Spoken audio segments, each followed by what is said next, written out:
talk about the concept of water resilience.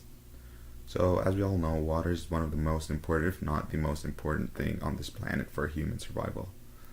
Water resilience basically is just the ability to recover from disaster that causes a shortage of water due to a drought, extreme weather, or floods.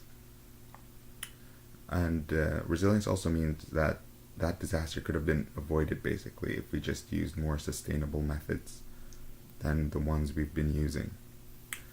So personally, I come from Amman, Jordan, which is basically number 27 on the world's most water-stressed countries.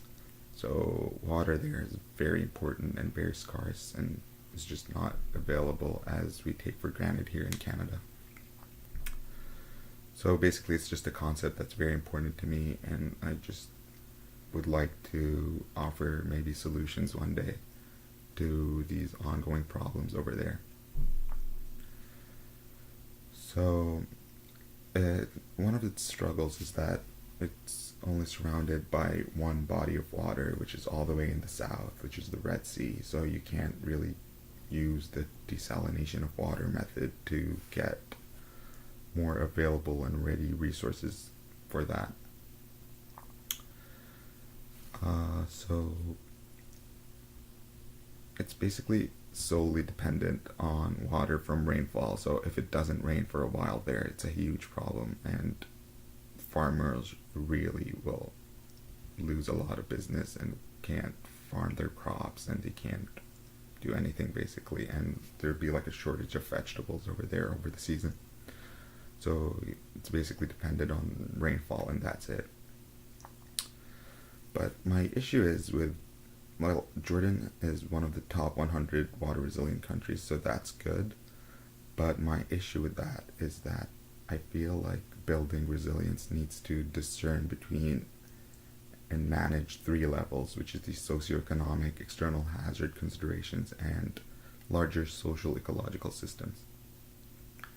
However, I feel like where my country and other countries that have poor water resources and stuff like that are going wrong is when they want to be resilient, they just focus on building back to the state they were at before the disaster happened. So which is usually just another poor state, and they're just setting themselves up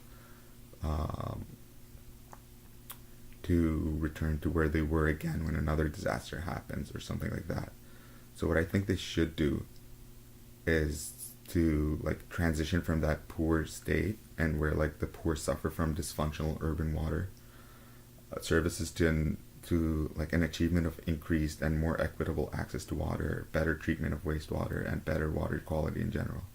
So how I think this can be implemented is just by educating the children early about what sustainability means, instead of waiting for them to grow up like we did and like talk about it more in university. They can start teaching it early on, and when they are adults, those younger people that we've taught sustainability to, they can grow up and apply these to their everyday lives, and they can pass it on to their children and so on.